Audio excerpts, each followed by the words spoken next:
انسانی عقل اسے پہچان نہیں آیا.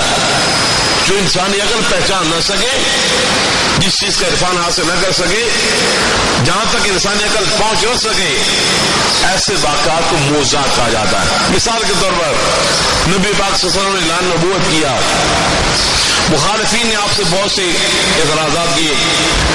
ایک مشرک آیا، اس نے آپ سے کہا یا محمد صلی اللہ علیہ وسلم آپ اللہ کے نبی ہیں، آپ ایسا کریں یہ سامنے جو درخت کھڑا ہے اس درخت کو حکم نہیں چل کر آپ کی بارگاہ میں آ جائے. آپ نے فرمایا جا تو خود جا، اسے جا کر میں پیغام دے دے یہ تجھے رسول اللہ بلا رہے ہیں. آپ نے خود بھی نہیں کہا، اسی کافر کو بھیجا کر جا تو جا کر کہہ دے. وہ گیا، جا کر درخت اگا تو رسول اللہ بلا رہے ہیں. درخت دائیں ہلا بائیں ہلا آگے ہلا پیچھے ہلا، جنوں کو اس نے جدا کیا اور چلنا شروع کر دیا اور حضور کی بارگاہ پہنچ گیا. بارگاہ پہنچ کے سلام عرض کیا، یہاں تک کافر مسلمان ہو جاتا. اسی طرح اب یہ بات قابل غور ہے کہ انسانی عقل اس کی ادراک سے پہنچ نہیں سکتی. ایک درخت ہے، بے جان چیز ہے، وہ کیسے کسی کلم سنتا ہے، دائیں ہلتا ہے بائیں ہلتا ہے آگے ہلتا ہے پیچھے ہلتا ہے، چلنا شروع کر دیتا ہے. یہ اللہ کی طرف سے بڑا اعجاز ہے، یہ معجزہ ہے، انسانی عقل تک پہنچ نہیں سکتی. بھی اسی طرح انہوں نے چاند کی طرف اشارہ کیا، چاند دو ٹکڑے ہو گیا. حضرت علی کی نماز اثر قضا ہوئی، سورج ڈوب چکا تھا، ڈوبا ہو سورج آپ نے اشارہ کیا. روایات میں لکھا ہے سورج ایسے واپس آ گیا جیسے سورج کی ڈور آپ کے ہاتھوں میں باندھی ہوئی ہے. اثر کے مقام پر آ گیا، آپ نے نماز اثر ادا کی. کئی واقعات، ابو جہل کے ہاتھ میں کنکریاں ہیں، کیا ہے یا محمد کی کیا چیز ہے؟ آپ میں بتاؤں یہ کنکریاں خود ہی بول دیں کہ وہ کیا ہے. کنکریوں نے کلمہ پڑھا، بتا دیں میں کنکریاں ہیں. یہ تمام کے تمام واقعات آپ نے کفار کے سامنے دلیل کے طور پر پیش کیے اور انسانی عقل اس تک پہنچ سکتی یہ واقعات کیسے ہوئے، ان کو کہتے ہیں معجزات. اسی طرح حضور کے معجزات میں آپ کی ذات بابرکات کا سب سے بڑا معجزہ، آپ کی زندگی کے کائنات نبوت کا سب سے عظیم ترین معجزہ معراج نبی صلی اللہ علیہ وسلم ہے. یہی وجہ ہے کہ اللہ تعالیٰ نے قرآن پاک میں تقریباً 3 مقامات پر اس واقعے کا ذکر کیا، لیکن بڑے نرالے انداز میں، البلے انداز میں اور معنی خیز الفاظ کے ساتھ. اور معنی خیز الفاظ اسی لیے ذکر کیے ہیں کہ اس واقعے والوں کو بہت اعتراضات تھے. سب سے پہلے فرمایا سبحان الذی اسری بعبدہ لیلا من المسجد الحرام الى المسجد الاقصی. سبحان پاک ہے وہ ذات جو لے گی اپنے بندے خاص کو رات کے تھوڑے سے حصے میں مسجد حرام سے مسجد اقصی تک. پہلی بات یہ قابل غور یہ ہے کہ اللہ تعالیٰ نے یہاں فرمایا لفظ سبحان. سبحان کا ذکر کیا ہے کہ وہ ذات پاک ہے ہر عیب سے، ہر نقص سے، ہر خامی سے. اس ذات کی طرف سے ہر بات ممکن ہے. وَإِنَّ اللَّهَ عَلَىٰ كُلِّ شَيْءٍ قَدِيرٌ ہے، اس تمام کام کر سکتا ہے. یہ ٹھہر کر ہمیں غور کرنا ہے اور ہمیں جواب تیار کرنا ہے ان لوگوں کے لیے جو معراج کا انکار کرتے ہیں کہ معراج کے انکار کرنے سے نبی پاک کی ذات پر اعتراض نہیں ہوتا بلکہ اعتراض براہ راست اللہ کی ذات پر ہو جائے گا. اس لیے کہ حضور نے دعویٰ نہیں کیا کہ میں گیا ہوں، اللہ دعویٰ کر رہا ہے، اللہ تعالیٰ اعلان فرما رہا ہے کہ سبحان الذی پاک ہے وہ ذات جو لے گی اپنے بندہ خاص کو. اب جب بات جانے کی ہوتی ہے تو آپ دیکھیں گے کہ جانے والا کہاں تک لے جا سکتا ہے. اگر کوئی کہے کہ میں لے گیا تو آپ اس کی طاقت دیکھیں گے، قوت دیکھیں گے کہ وہ بندہ کہاں تک لے جا سکتا ہے. مثال کے طور پر مجھے کوئی نمازی کہتا ہے کہ میں آپ کو کل صدر ملک کا ساتھ ملاقات کرا دوں گا، میں نمازی کو دیکھوں گا اس کی حیثیت کیا ہے، اس کا مقام کیا ہے، اس کے تعلقات کتنے ہیں کہ مجھے صدر مملکت کیسے ملاقات کرا سکتا ہے. اگر اس کی حیثیت ہے تو میں مانوں گا، ورنہ میں کہوں گا نہیں بھائی تم ملاقات کرا ہی نہیں سکتا. یہ مثال دے رہا ہوں. اللہ تعالیٰ نے فرمایا سبحان الذی، اللہ تعالیٰ لے گیا اپنے محبوب پاک صلی اللہ علیہ وسلم کو. اب دیکھیں گے کس کو؟ جانے والے کو نہیں دیکھیں گے، ہم دیکھیں گے اللہ کی طاقت کو، اللہ کی قوت کو، اللہ کی قدرت کاملہ کو. اللہ تعالیٰ اپنے محبوب کہاں تک لے جا سکتا ہے. اب جب اللہ تعالیٰ کی وہ قدرت کا ادراک انسان کر ہی نہیں سکتا تو یہ وجہ کا مقام مساوی سمجھ نہیں سکتے کہ حضور کہاں تک گئے. اللہ تعالیٰ فرمایا سبحان الذی اسریٰ بعبدہ لیلا من المسجد الحرام الی المسجد الاقصی، تاکہ وہ ذات جو لے گی اپنے بندے کو مسجد الحرام سے مسجد اقصی تک۔ حضور صلی اللہ علیہ وسلم فرماتے ہیں کہ معراج کی رات، معراج جب ہو گئی، آپ صبح حرم شریف میں کفار کو جمع کیا، اور مسلمان بھی جمع ہیں، کفار بھی جمع ہیں، بیٹھے ہیں۔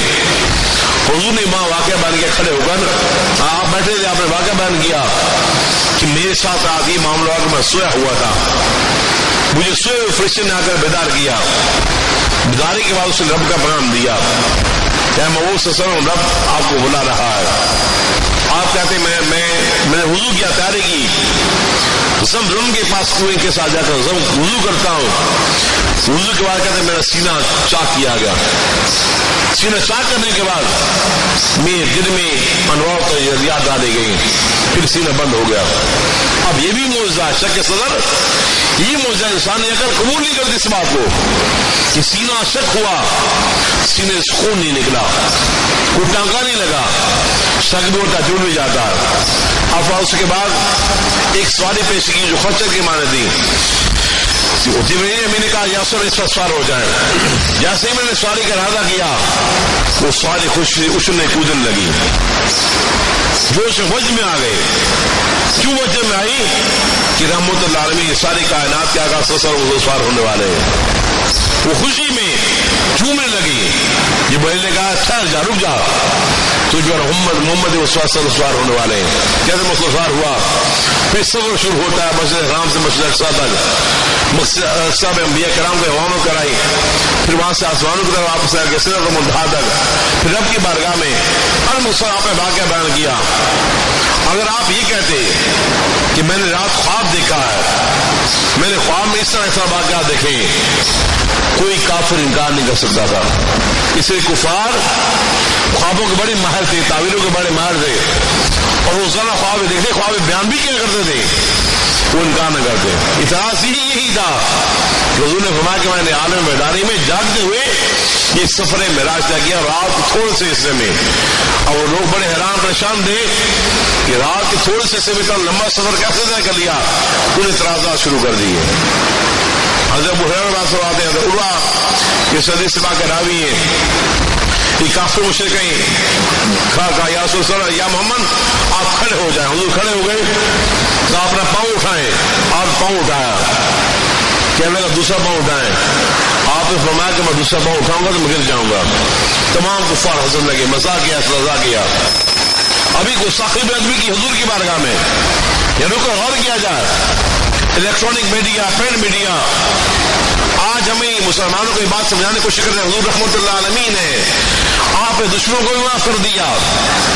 آج یہ کس طرح یہ لوگ احتجاج کر رہے ہیں، یہ کر رہے ہیں، وہ کر رہے ہیں۔ گستاخ حضور پر جب ہم نے احتجاج کیا، ٹی پر یہ کہا گیا کہ حضور رحمت اللہ عالمین نے آپ نے دشمنوں کو معاف کیا، لیکن حضور صلی اللہ علیہ وسلم نے کس طرح معاف کیا، آپ اس بات کو سنا رہا ہے۔ جب وہ کہتے ہیں حضور نے کہ بارگاہ میں جب لوگ ہنسے، کفار نے مزاح کی، آپ غصہ آیا، غصے جلال چہرے پر نازل ہوا، اور آپ غصے فرمایا تو نکل جا میرے حرم شریف سے، جا کر اس سوال کا جواب علی تجھے دیں گے، علی کے پاس جا تو اس سوال کا جواب مل جائے گا۔ وہ بندہ سچ پڑا گیا، جو حضور کی زبان سے نکل گیا ویسے ہونا تھا، اس سے علی کے پاس پہنچ گیا، جا کر کہا علی تمہارے نبی یہ کہتے ہیں، اور میں نے اس سے یہ سوال کیا۔ اور علی نے جب یہ بات سنی، خون ہاشمی نے جوش مارا، اندر کے تلوار نکالی، اس کو سر قلم کر دیا۔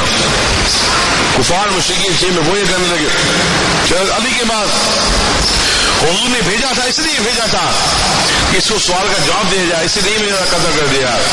اور علی نے فرمایا اس لیے میں نے قتل کیا ہے، اس کا سوال کرنا حضور سے بطور استہزاء تھا، بطور مذاق تھا، اور میرے نبی سے مذاق بھی گستاخی اور بے ادبی ہے، اور گستاخی رسول صحابہ کرام کے نزدیک واجب القتل تھا۔ آج کے دور میں نہیں، یہ حضور کے زمانے سے معاملہ چلا آ رہا ہے، بلا آپ نے قتل کر لکھا رہا جواب، اس کا جواب ہے کہ میرا اللہ قدرت کاملہ کا مالک ہے، وہ جیسے چاہے کروا سکتا ہے، میرے رب نے سفر کرایا، بڑا رب کرا سکتا ہے۔ یہاں تک ابو جہل نے حضور کی بارگاہ سٹنے کے بعد مختلف جگہ پر گیا، مذاق کی، یہاں تک ابو بکر صدیق باہر گئے ہوئے تھے سفر پر، آپ واپس تشریف لائے، فوراً آپ کے پاس پہنچ گیا۔ ابو جہل کہنے لگا اے صدیق، اے ابو بکر بتاؤ تمہارے دوست یہ کہتے ہیں کیا تو اس کی تصدیق کرے گا؟ آپ فرمایا میں نبی صلی اللہ علیہ وسلم فرمایا تو سچ فرمایا میں اس کی تصدیق کرتا ہوں۔ اور کہا ابو جہل صرف اسی کی تصدیق نہیں کر رہا بلکہ اس سے بڑی بات جو میں نے نبی کہہ دوں اس کی بھی تصدیق کر دوں، وہ سچ ہوگا۔ یہ واقعہ عرض کرنے کا مقصد یہ ہے کہ کفار مشرکین کے اعتراضات ہی اس لیے تھے کہ حضور صلی اللہ علیہ وسلم کی بارگاہ میں واقعہ سننے کے بعد وہ اس کے انکارے ہو گئے تھے، اس لیے کہ اگر اس کو سمجھ نہیں سکتی، جب اگر سمجھ نہیں سکتی یہ معجزہ ہے، یہ کمال ہے۔ معجزہ معراج پر انشاءاللہ اگر جب گفتگو کریں گے، میں نے ابتدائی تھوڑی سی گفتگو آپ کے کرنے کی کوشش کی ہے، انشاءاللہ اگر جمعہ مبارک کو یہی سب گفتگو کا کریں گے کہ معجزہ معراج کس طرح ہوا، اس وقت جو اعتراضات اور اس سے کیا جوابات ہیں، اللہ تعالیٰ کے بارگاہ میں اللہ تعالیٰ ہم سب کو صحیح معنوں میں نبی گام کو سمجھنے کی توفیق عطا فرمائے، اللہ تعالیٰ ہم سب کو نبی صلی اللہ علیہ وسلم کی سچا عشق اور محبت عطا فرمائے، اللہ تعالیٰ ہمیں تمام نکات کو سمجھنے کی توفیق عطا فرمائے۔ وما علینا الا البلاغ المبین۔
ونستعينه ونستغفره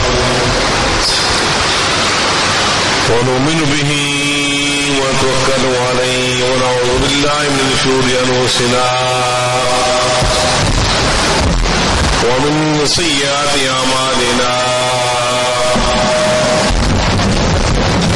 من يهده الله فلا مضل له ومن يضلل فلا